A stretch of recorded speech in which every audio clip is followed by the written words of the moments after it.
So this exhibition comprises three forms of darkness. One form of darkness emerges from this painting here by Torrentius.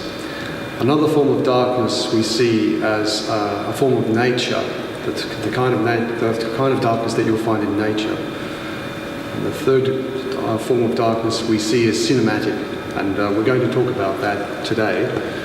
This particular painting by Torrentius is from about 1614, and the darkness that it has emerges from his apparent use of the camera obscura. So experts agree that this work, which is the only known work by Torrentius known to exist, is most likely made with a camera obscura.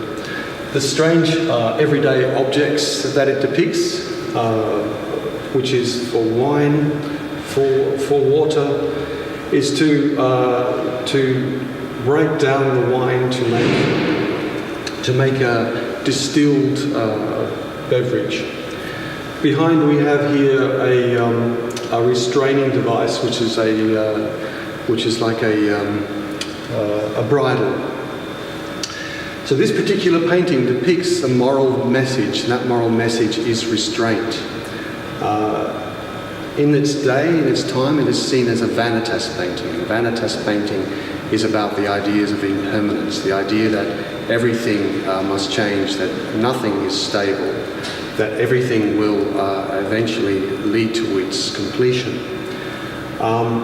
One of the ironies of this painting is that although this picture is about the idea of temperance, Torrentius, the painter, is known to have led a life of debauchery, and also he was a libertine with many extreme views.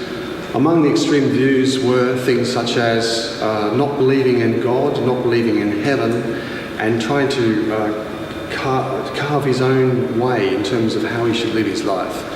This led him to be thrown into prison and tortured. And he was tortured at the same time that the Batavia left Holland on its long journey in 1628. So those on board the Batavia would have been would have known this story very well about this artist who was a libertine who had held extreme views, but was known to make these extraordinary paintings.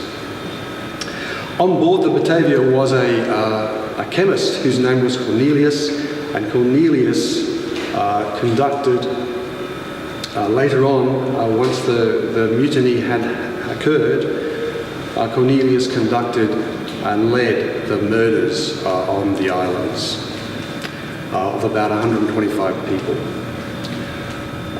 When he was in Pelsart's journals, which document really well the account of what happened, Pelsart was the commander-in-chief of the Batavia, and he had a burning question in his mind when he was confronted with this man, Cornelius, after the murders had taken place, when he came back to rescue those that remained on the island.